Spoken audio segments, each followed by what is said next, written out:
오늘 우리의 영혼을 위한 깊은 여정, 믿음에 대한 이야기를 시작하려 합니다. 우리는 살아가면서 믿음이라는 단어를 참 많이 사용합니다. 하지만 그 믿음이 과연 어떤 모습과 색깔을 가지고 있는지 깊이 생각해 본 적 있으신가요? 성경은 우리에게 믿음이 단 하나의 모습이 아니라고 말해줍니다. 마치 무지개가 여러 색으로 이루어져 있듯 믿음 또한 다양한 형태로 우리 삶 속에 존재합니다.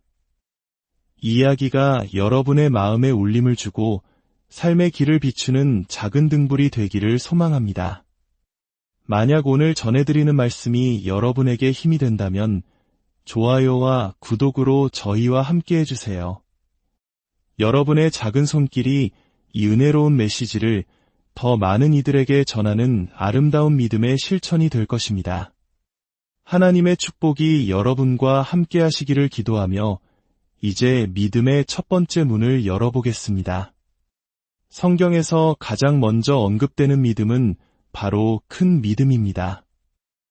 이 이야기는 예수님께 나아왔던 한 로마 백부장의 이야기에서 시작됩니다. 백부장은 당시 이스라엘을 지배하던 로마 군대의 장교로 100명의 군사를 거느린 권위 있는 사람이었습니다. 그런 그가 겸손히 예수님께 와서 간청했습니다. 주님, 제 하인이 중풍병으로 집에 누워 몹시 괴로워하고 있습니다. 예수님께서 말씀하셨습니다. 내가 가서 고쳐주겠다. 하지만 백부장의 대답은 모두를 놀라게 했습니다. 주님, 저는 주님을 제 집에 모실 만한 자격이 없습니다. 그저 말씀만 한마디 해주십시오. 그러면 제 하인이 나을 것입니다. 저 또한 제 위에 상관이 있고 제 아래에 부하들이 있어서 제가 이 사람더러 가라 하면 가고 저 사람더러 오라 하면 옵니다. 제 부하더러 이것을 하라 하면 합니다. 주님의 말씀 한마디가 가진 권위가 이와 같음을 저는 압니다. 하늘과 땅의 모든 권세를 가지신 분이시니 그저 말씀만으로도 충분합니다. 이 말을 들으신 예수님은 깊이 감탄하시며 주변 사람들에게 말씀하셨습니다. 내가 진실로 너희에게 말한다. 나는 이스라엘 사람 가운데서 아무에게서도 이런 믿음을 본 적이 없다. 놀랍게도 이스라엘 전체에서 가장 큰 믿음이라는 칭찬을 받은 사람은 선택받은 민족이 아닌 이방인이었던 로마 군인이었습니다. 이 백부장의 믿음이 큰 믿음인 이유는 무엇일까요? 그는 예수님의 권위를 온전히 이해하고 인정했기 때문입니다. 그는 알았습니다. 예수님의 권세는 질병과 고통을 다스리는 권세여 죽음과 지옥, 무덤까지도 다스리는 권세라는 것을, 그분은 악한 영들을 꾸짖으시고 바람과 파도마저도 잠잠하게 하시는 분입니다.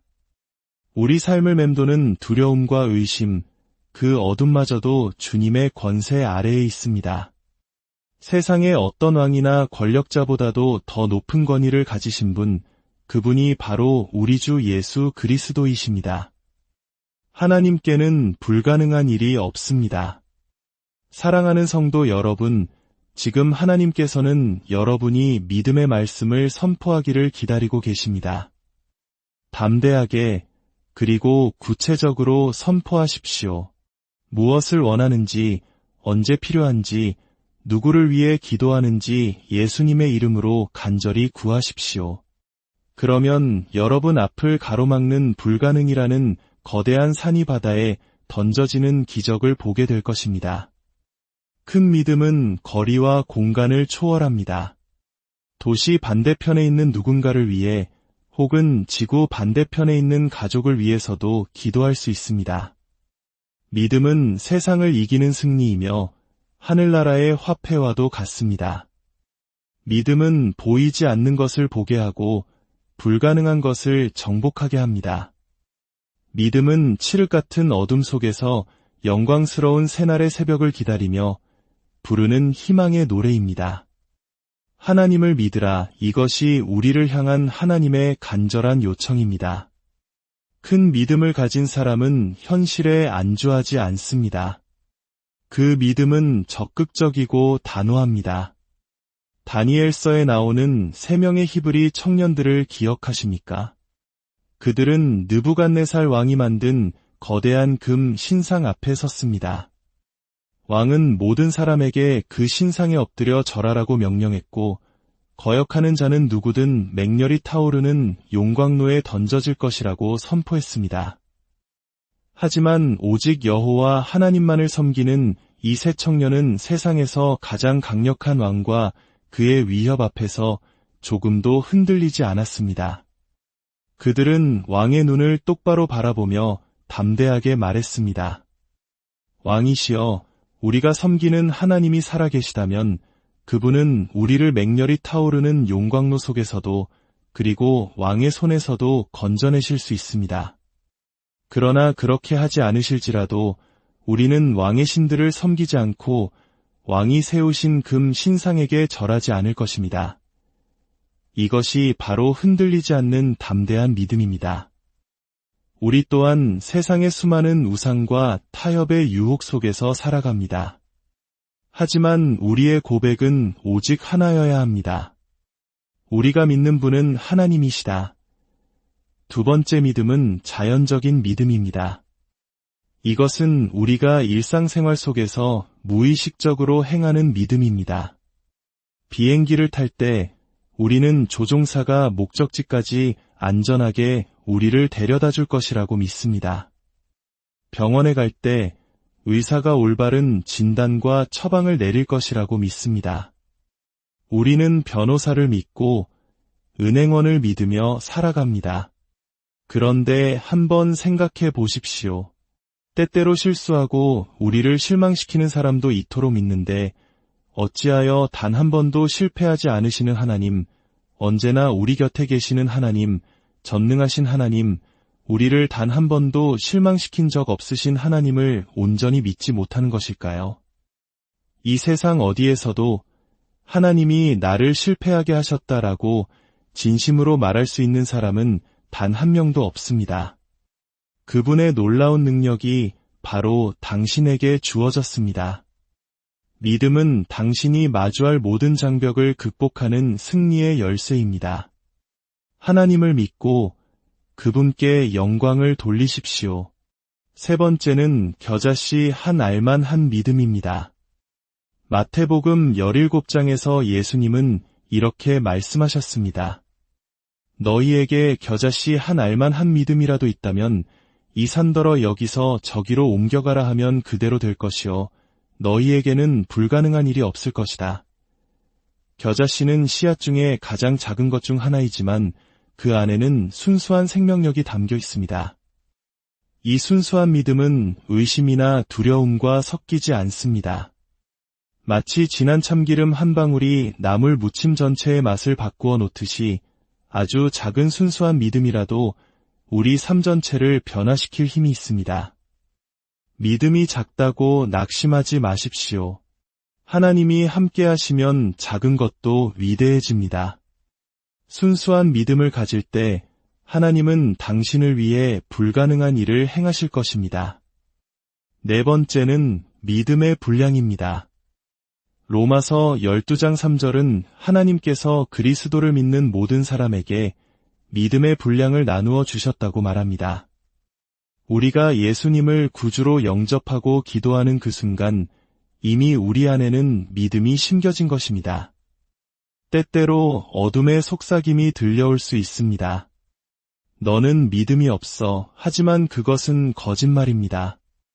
성경은 분명히 하나님께서 당신에게 이미 믿음의 분량을 주셨다고 약속합니다. 이제 그 믿음을 키워나가는 것은 우리의 몫입니다. 하나님의 말씀을 읽고 들음으로써 우리의 믿음은 자라납니다. 성경은 말합니다. 믿음은 들음에서 나며 들음은 그리스도의 말씀으로 말미암았느니라. 하나님의 뜻과 하나님의 말씀은 항상 일치합니다. 당신이 얼마나 성경을 가까이 하느냐가 당신의 믿음의 질과 양을 결정합니다. 일주일 중 엿새 동안 성경을 덮어둔 채 왜 하나님은 침묵하시는가? 라고 말하지 마십시오. 다섯 번째는 믿음 없는 믿음입니다. 이것은 예수님의 제자였던 도마의 이야기에서 볼 수 있습니다. 부활하신 예수님께서 제자들에게 나타나셨을 때 도마는 그 자리에 없었습니다. 다른 제자들이 예수님을 보았다고 말했지만 도마는 이렇게 말했습니다. 나는 내 눈으로 그분의 손에 있는 못자국을 보고 내 손가락을 그 못자국에 넣어보고 내 손을 그분의 옆구리에 넣어보지 않고는 결코 믿지 못하겠다. 이것이 바로 믿음 없는 믿음입니다. 보기 전에는 믿지 못하는 믿음입니다. 이런 사람들은 보는 것이 믿는 것이다라고 말하며 육신적인 증거에만 의존합니다. 그러나 진정한 믿음의 사람들은 우리는 믿기 때문에 보게 될 것이다 라고 고백합니다. 기적을 보기 위해 먼 길을 떠나는 사람들이 있습니다. 하지만 하나님은 바로 당신이 있는 그 자리, 당신의 교회에서 기적을 행하기를 기다리고 계십니다. 먼저 하나님의 집으로 나아가십시오. 6번째는 보이는 믿음입니다. 누가복음 5장 20절에서 예수님은 그들의 믿음을 보시고 라고 말씀하셨습니다. 그렇습니다. 하나님은 우리의 믿음을 보실 수 있습니다. 우리가 하는 말을 통해, 우리가 하는 행동을 통해, 우리가 가는 곳을 통해 우리의 믿음을 보십니다. 사람이 마음으로 생각하는 대로 그의 모습이 결정됩니다. 믿음은 눈에 보이지 않는 내면의 고백에서 그치지 않고 삶의 모든 영역에서 드러나는 것입니다. 마치 한국의 언행일치라는 말처럼 우리의 말과 행동이 하나가 될 때 우리의 믿음은 세상의 빛을 발하게 됩니다. 의인은 믿음으로 말미암아 살 것입니다. 당신의 삶의 모든 날은 믿음을 보여줄 수 있는 소중한 기회입니다. 마지막 7번째는 작은 믿음입니다. 마태복음 6장에서 예수님은 걱정과 염려에 사로잡힌 사람들을 향해 믿음이 작은 자들아 라고 안타까워하셨습니다. 작은 믿음은 작은 일밖에 이룰 수 없습니다. 작은 믿음은 늘 세상적인 것들에 대해 걱정합니다. 예수님의 말씀을 들어보십시오. 어찌하여 옷 걱정을 하느냐? 들의 핀 백합화가 어떻게 자라는지 보아라. 수고도 하지 않고 길쌈도 하지 않는다. 그러나 내가 너희에게 말한다. 온갖 영화를 누린 솔로몬도 이 꽃 하나만큼 차려입지 못하였다. 오늘 있다가 내일 아궁이에 던져질 들풀도 하나님께서 이처럼 입히시거든 하물며 너희일까 보냐? 믿음이 작은 자들아, 이 말씀의 핵심은 이것입니다. 들에 있는 참새 한 마리도 하나님께서 먹이시고 돌보신다는 것을 안다면 하물며 그 참새보다 비교할 수 없이 귀한 당신을 하나님께서 돌보시지 않겠느냐는 것입니다. 참새들은 정신과 의사를 찾아가거나 변호사를 고용하지 않습니다. 그들은 수백 년 동안 자신들을 돌보시는 하나님이 하늘에 계심을 본능적으로 합니다. 걱정은 작은 믿음의 증거일 뿐만 아니라 실질적인 무신론과 같습니다.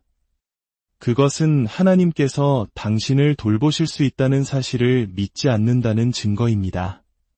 걱정은 마치 어두운 구름처럼 태양을 가리고 거머리처럼 당신의 창의적인 능력을 빨아들입니다. 걱정은 밤에 당신의 몸에서 휴식을 빼앗고 당신을 불안하고 초라하게 만듭니다. 현대의학은 걱정이 암, 심장병, 고혈압 등 수많은 질병의 원인이 된다고 증명하고 있습니다. 중요한 것은 당신이 무엇을 먹느냐가 아니라 무엇이 당신을 먹고 있느냐는 것입니다. 예수님은 반복해서 말씀하십니다. 걱정하지 말라. 염려하지 말라. 너희 마음에 근심하지 말라. 전능하신 하나님은 결코 실패하지 않는 분이라고 선포하셨습니다. 그분은 영원부터 영원까지 당신과 함께 하시며 결코 당신을 버리지 않으실 것입니다. 당신이 앞으로 겪게 될 문제들을 그분은 이미 해결해 놓으셨습니다. 주님은 당신 앞에서 길을 여시는 목자이시며 당신의 원수들을 물리치시고 굽은 길을 곧게 펴시는 분입니다. 기뻐하고 즐거워하십시오. 내일 아침에도 해는 동쪽에서 떠오를 것이며 모든 것은 결국 제자리를 찾게 될 것입니다. 다윗은 고백했습니다. 내가 비록 죽음의 그늘 골짜기로 다닐지라도 해를 두려워하지 않을 것은 주께서 나와 함께 하심이라. 십자가 때문에 죽음은 더 이상 우리를 해할 수 없는 무력한 그림자에 불과합니다. 사자의 그림자가 당신을 해칠 수 없고 뱀의 그림자가 당신을 물 수 없으며 칼의 그림자가 당신을 벨 수 없습니다. 그림자는 힘이 없습니다. 이 땅에서 마지막 숨을 내쉬는 그 순간이 바로 하늘나라의 문 안에서 첫 숨을 들이쉬는 순간입니다. 그렇기에 예수님은 나를 믿는 자는 영원히 죽지 아니하리라 라고 말씀하셨습니다. 질병을 두려워하지 마십시오. 그분은 위대한 치료자이십니다. 가난을 두려워하지 마십시오. 재물을 얻을 능력을 주시는 분이 바로 주님이십니다. 사람들을 두려워하지 마십시오. 주님께서 당신의 원수들까지도 당신과 화목하게 만드실 것입니다. 불가능해 보이는 산을 오르도록 도우시고 이길 수 없는 적을 물리치게 하실 것입니다. 사랑하는 여러분, 이제 여러분의 삶을 짓누르는 모든 걱정과 염려를 내려놓고 믿음의 선포를 함께 하길 원합니다. 은혜로우신 하늘 아버지, 예수 그리스도의 이름으로 주님의 보좌 앞에 나아갑니다. 하나님의 평강이 오늘 저의 마음과 생각에 강물처럼 넘치게 하소서. 내일의 염려가 오늘의 평화를 파괴하지 못하게 하소서. 내일 일을 위하여 염려하지 말라 하신 주님의 말씀을 믿습니다. 나의 모든 염려를 주께 맡깁니다. 주께서 나를 돌보심을 믿습니다. 영원하신 하나님은 나의 피난처시요 그분의 영원하신 팔이 내 아래에 있음을 믿습니다. 주께서 내 앞에서 나의 모든 원수를 몰아내시며 나를 도우실 것을 믿습니다. 오늘 저는 하나님의 평안과 위로를 받기 위해 제 믿음을 풀어놓습니다. 예수님의 이름으로 기도합니다. 아멘. 믿음은 모험입니다. 의무감으로 하는 기도가 아니라 우주의 창조주와 대화하며 그분의 응답을 기대하는 즐거운 여정입니다. 당신의 믿음을 매일 조금씩 단련시키십시오. 하나님께서 당신의 믿음의 한계까지 당신을 이끄시고 그곳에서 당신을 만나주실 것입니다. 그리고 당신이 한 걸음 더 나아가면 그분은 또 그곳에서 당신을 만나주실 것입니다. 하나님을 믿으십시오. 그 믿음 안에서 참된 자유와 평안을 누리시기를